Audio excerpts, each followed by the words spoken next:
नमस्कार सर। आप यहाँ आए आज, बेसिकली जो आपने ये कार्यक्रम यहाँ पे ऑर्गेनाइज़ किया है, सुना है डीएसआर जो उसे आप पैडी लगवा रहे हैं। हम ये आपसे थोड़ा सा पूछना चाहेंगे कि डीएसआर जो है, जो टेक्नोलॉजी है, ये कंपैरेटिवली जो लाभ वगैरह लगती है उससे कैसे सुपीरियर है और इसका क्या बेनिफिट है फार्मर को? हाँ, मेरा नाम Arun जराल, sub divisional agriculture officer Araspura. आज हम शतराइया गांव में आए हुए हैं। यहाँ पर हमने जो प्रोग्रेसिव फार्मर जो उन्नत किसान परवीन जी हैं हमारे साथ, वो जुड़े हुए हैं। तो उनके कहने पे, उनकी सिफारिश पे हमने कहा कि डीएसआर के लिए उनको हमने मोटिवेट किया कि आप कन्वेंशनल मेथड से ही लगा, जैसे पनीरी लगाता है उसमें 1 महीना उसकी पौध की पाल करनी पड़ती है, पालन पोषण करना पड़ता है। तो उसके बाद फिर रुपाई करनी पड़ती है, 30-35 दिन की पनीरी उठा के उसकी रुपाई करनी पड़ती है। तो आज हम यहाँ पे देख रहे हैं जो माइग्रेटरी लेबर्स है, जिसको हम प्रवासी मजदूर बोलते हैं, तो वो भी यहाँ, उसकी भी शॉर्टेज यहाँ पे चल रही है। तो फार्मर थोड़ा किल्लत में है कि कैसे वो लेबर नहीं, उस लेबर कंपोनेंट उसको नहीं मिल पा रहा। तो हमने कहा कि आप इसको डायरेक्ट सीडिंग राइट जो होता है कि सीधे जो पैडी के बीज को सीधे खेत में कैसे उतार देना है, तो उसमें हमने आज इन परवीन जी जो हैं उनको बोला हमने। तो उनके कहने पे कोई 3-4 कमा एरिया जो है पर एकड़ जो है वो हम यहाँ पे सीधी बिजाई कर रहे हैं। तो कन्वेंशनल मेथड में जैसे मैंने कहा, पनीरी को 1 महीना पहले देखना होता है, उसके बाद उसको फिर ट्रांसप्लांटिंग करना है, उसमें हम पडल फील्ड का करते हैं, फिर पडलिंग करते हैं।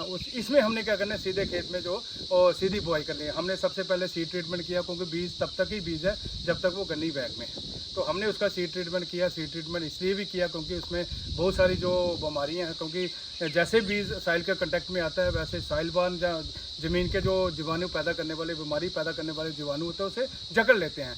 अगर मेरे किसान भाई ने सीड ट्रीटमेंट किया हो तो मैं नहीं कहता 100%, 99% मेरा किसान भाई जो वो रोकथाम पा लेता है। दूसरा, डायरेक्ट सीडिंग राइस में हमने क्या, इसमें पहली कंडीशन ये है कि ऑप्टिमम मॉइस्चर चाहिए, तर-बतर होना चाहिए।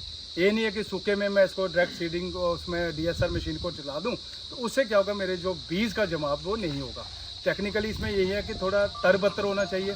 उसके बाद हमने जैसे 8 से 10 किलो बीज जो पर एकड़ का जो उसको निश्चित किया हुआ है, उसकी कैलिब्रेशन की होती है। वो चैम्बर इसमें 2 बने होते हैं डीएसआर मशीन में, एक फर्टिलाइज़र का होता है, एक सीड का होता है, उसमें कैलिब्रेशन की होती है। तो मैंने आपको कहा 8 से 10 किलो बीज जो है वो जाता है इसमें पर एकड़ के हिसाब से।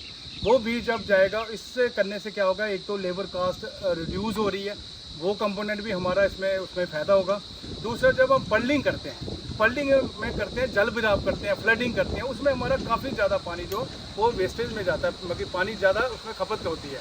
तो इसमें हमारा 25 से 30% पानी है वो भी हम किसान भाई का बचा रहे हैं। जो लेबर का कंपोनेंट है जो हमें इस समय नहीं मिल रहा, मैं देख रहा हूँ कि अभी लेबर कंपोनेंट में काफ़ी शॉर्टेज आ रही है। अभी लोग पनीरी वाली साइड जाएंगे, रुपाई वाली साइड जाएंगे, तो वो कंपोनेंट भी हमें, क्योंकि एक बंदा ही चाहिए, वो ट्रैक्टर पे लेके उसको सारा वो 2 कनाल, 4 कनाल, 10 कनाल, 20 कनाल भी उसमें लगा सकता है। एक ही बंदा जो है मशीन द्वारा वो काम करेगा।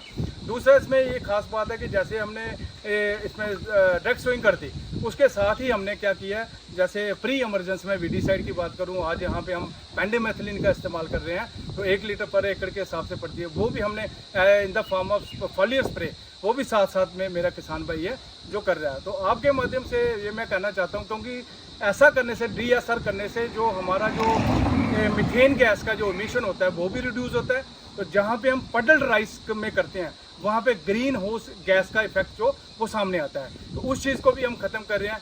तो इन्वायरमेंट फ्रेंडली है। तो हम आपके माध्यम से ये कहना चाहते हैं कि हमारा किसान भाई ऐसी सीधी बिजाई वाली विधियों पे भी आने की कोशिश करें। धन्यवाद।